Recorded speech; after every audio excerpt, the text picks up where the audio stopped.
the difference. At least I can't speak for. See what you.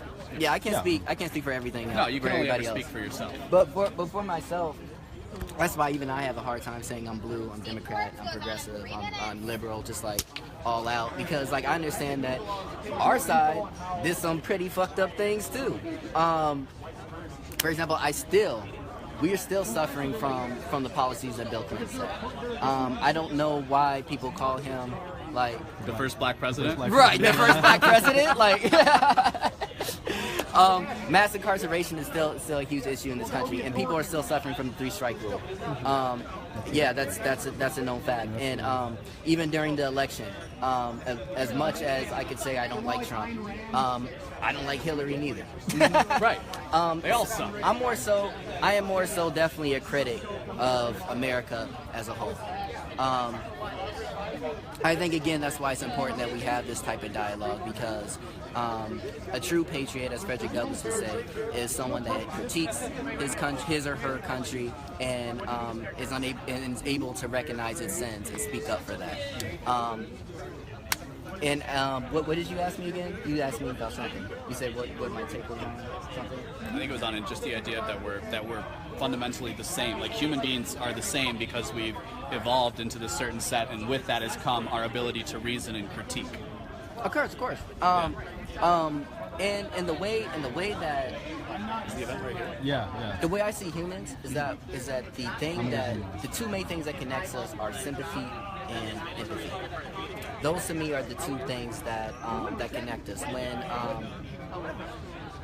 When Emmett Till died from the again, we may disagree, but I'm gonna say the systemic racism of America and the South. But when that Emmett Till situation happened, and Mamie Till, his mother, decided to do an open casket, she on, I believe, 100 photos of Emmett Till, I believe, is a Time publication or a video. She was saying that she was in hopes of the open casket that other people can see her mourning, and people who have been through similar things can relate. And that's more to my point, that humans relate on an empathetic and sympathy level. Without that, I think that's what almost pushes capitalism, because to me, at least, capitalism is an individualistic thing, where it's almost like you're thinking all about yourself and how to get to the top. So what happens is you have multiple people just fighting for just like one position, and eventually someone's got to drop. As Darwin would say, it's like a survival of the fittest type situation. And we even see this when it comes to economic redlining.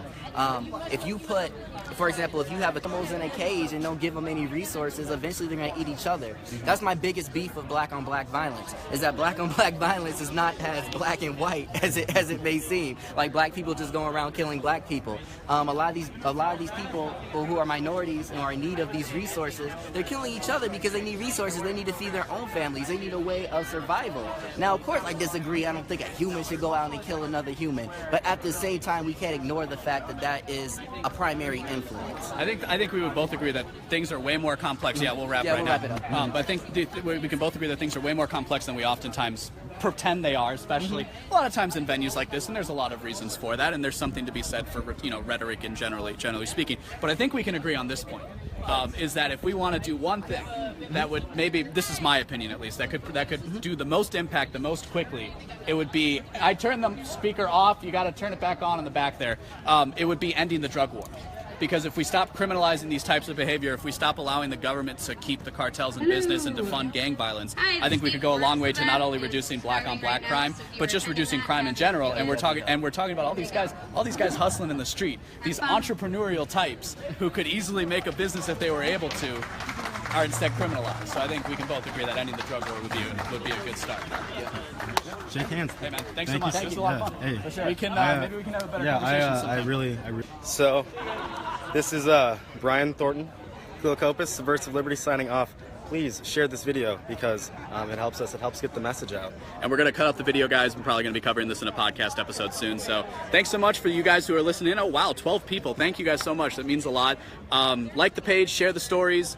And we're about to go into the Steve Forbes event and probably record a podcast episode tonight. So thanks, guys. I hope you have a good morning, a good evening, and good night.